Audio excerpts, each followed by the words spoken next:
are still watching Uncommon Conversations on Signature Television. We're still reaching you from our studios in Enugu. And of course, my guest is still Comrade Sam Udekwe, Chairman ENUGU Enugu State. Comrade, shortly before we went on break, I made a banter. I talked about white envelope, brown envelope, black envelope, green envelope, and many people. I'm going to link it to what they now call stomach journalism. Is that a concern? What is it? Well, it's no longer shocking because it has stayed for decades, if not close to a century. The story of brown envelope today is white envelope. These are the negativities of every trade. In every trade, you see people who are cutting corners. If you get into the proper trade, you see people who are dealing in their products very well. But you see smugglers also. So in journalism, you have such people who, even when you think those people are well trained and well seasoned, you know, the temptation of doing those wrong things still subsist among our people. And that is what when we are talking about people who are predisposed to making money out of it, not doing it the way it should be for them, I mean, to wait for the process of a good job. But they are prepared, they have prepared mind to go and get money. And when they get there, you see people even moving around to see the people that are, you know, in charge of this event that will grease their palms at the end of the day. And that's when you see people after covering a story, covering an event, they still wait around to say, okay, we are going, you know, as if anybody had told you that you won't go until you take an excuse from me before how much of a concern is that to you? It is. How much of a concern? It is horrible. We have been dealing with it the way our predecessors, people who have been there before us, have been doing it. But you see, but it is getting better. It's getting better. You want me to believe that? Because people are now, those professionals now, because of their integrity, sometimes they get shocked when they remember that maybe am I not bigger than this? Yes.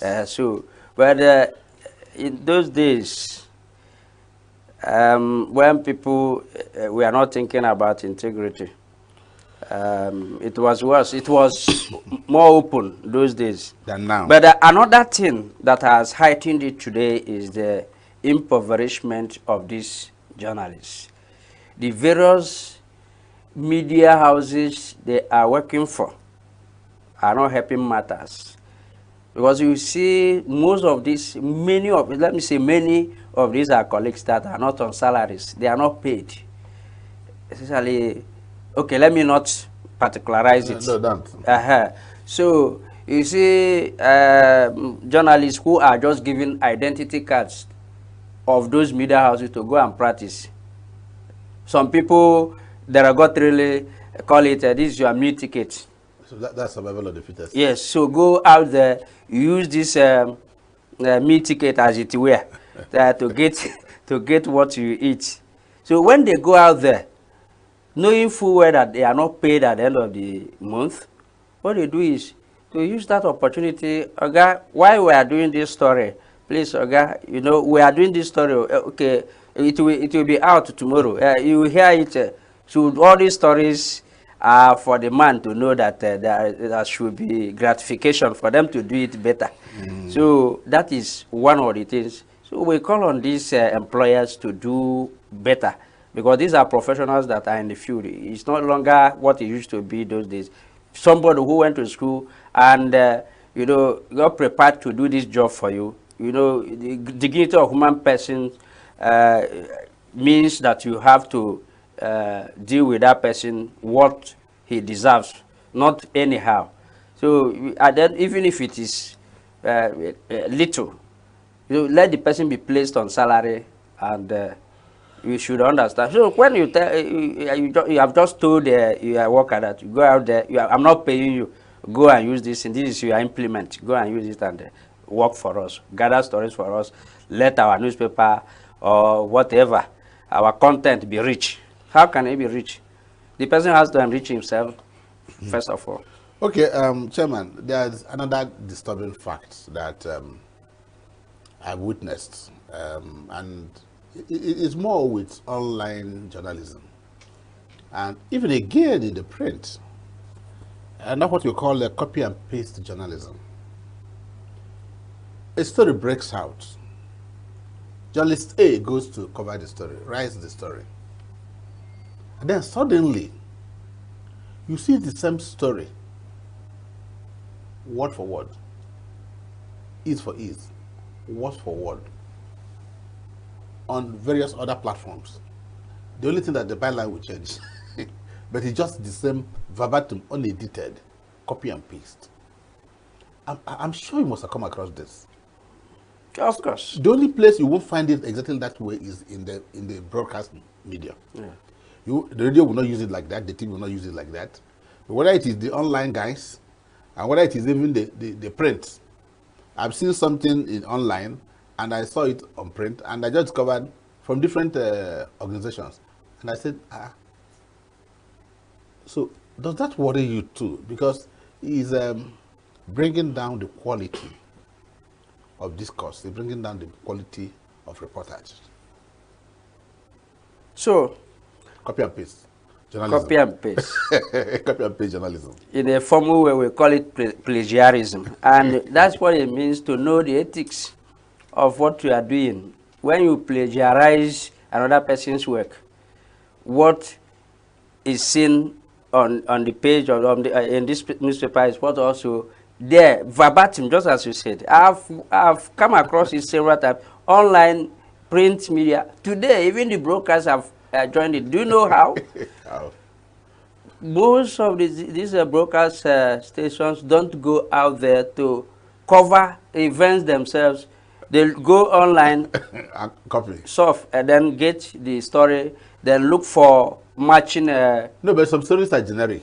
Yeah, Let me give you an example. yeah, If, okay, let's use the 2 days ago, or thereabout, the president signed the Southeast Development Commission, Yeah. and the Honese issued a release. yeah, The concept of Honese's release is generic. yeah. Of course, the release. Yeah, of course. It's generic. Yeah. So anybody, if I'm like I have this my program, and I'm going to make use out of it, I could, whether it was published on a platform, I can have it. Of course. But if you are giving it a specific headline, for me to copy a headline verbatim is plagiarism. It's plagiarism. Yeah. So but the content of the release is generic. Of course. Okay. Yeah, that's the source is an identified source that made that statement. Yes. Your different media houses can follow the same way. But what I'm telling you is that it's horrible, but it's shameful of our colleagues that if you are a professional, you are most of the time you are ashamed of writing what another person has written as your own. An event that was covered, many of you, all of you were there. You covered the event, and one person's write-up becomes the uniform of that publication. You understand? So it is bad. It's bad. So they have to be aware of their integrity and stop doing that, because how can even the readers look at you as journalists who the same thing I read in the other newspaper or online here, that's the same thing I have seen now. So what is different? Not just the byline, as you said. Just the byline. So it's not good. It's unethical. It's not good. Okay. I'm going to approach another matter, and I hope you handle it with the carefulness it deserves. And that's what they call political interference in the practice of our profession. You will find that lots of journalists are compromised politically.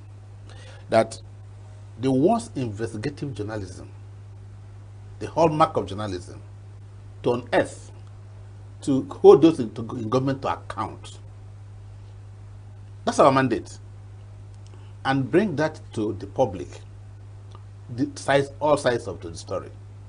Today, I don't know what I call it advocacy journalism, but I prefer to call it political interference, where journalists now wait for a handout from government sources and just write it that way.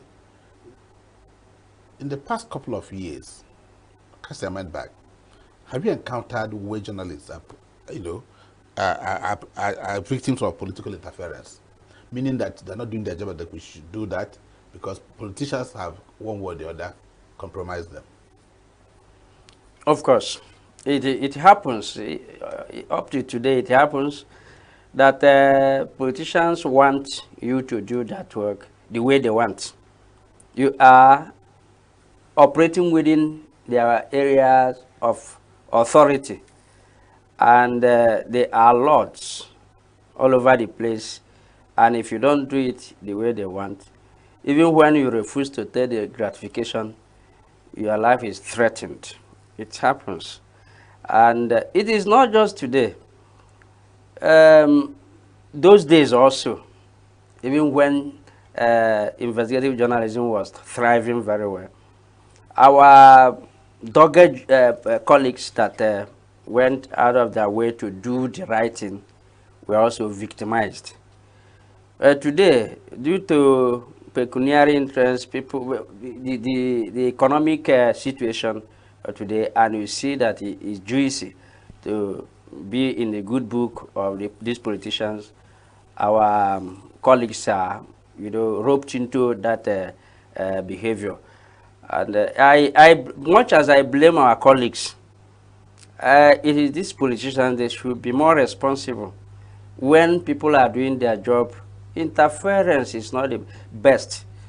If that, even the medium that is publishing your story that way is known for that, how many persons do you think will believe that content?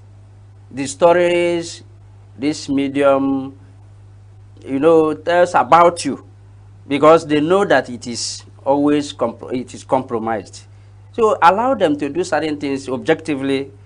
Sometimes when they do it, when your story is found there, they know that it's from a very nice media house, and they will believe what that story that is told about you.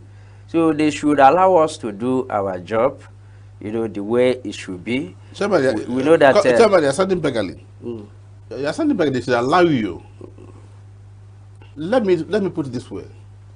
If somebody elected a governor, yeah, he swears to an oath, and it's derived from the Constitution, and somebody is a speaker, and somebody works for government, and you derive your power from the Constitution to educate, to inform, and to hold those that were elected to account. And we have now got into that constraints of the politicians. You are saying that they should allow you do that. Sounds beggarly. Of course. Why I sounded that way is that I was hoping you're going to ask your men, do your job. That's your professional duty. Yeah, of course. I know they are expected to do their job the way it is supposed to be, because just as you pointed out, we derive our powers also from the Constitution to hold the government accountable to the people, to serve as watchdog of society, mounting surveillance on the society. So that's what we do ordinarily. But when you are overwhelmed by these politicians, so why I sounded that way was for them to know that we also have our rights to do our duties. If they have more power over us by that influence, wielding that influence against us, sometimes we are subdued into certain acts that are not supposed to be. Just as, because you derive from the past examples where people had their lives ended by, going against this issue. And you may not know who was responsible for the person's sudden disappearance. So that's why I said allow us, so that we do our job with unhurt. You understand? Okay, are you worried about fake news? Fake news is no longer about the citizen journalists who write or verify it. Are you worried that even professional journalists have taken delight in publishing fake news? Of course, of course. Some people are paid for that. That's what we are talking about, political influence. So, do you have sanctions for them? Of course. That's why we have, I mean, any publication, any broadcast is malicious against you. You know, something that never happened. And our colleague, you know, went out of his way to do a story that is not true. I mean, especially if it becomes something that in the public domain that this thing is not true, oh, the person has a common pants. The disciplinary arm of the ENUGU, does it still work? Of course, the Ethics and Disciplinary Committee. Its life is as long as the elected executive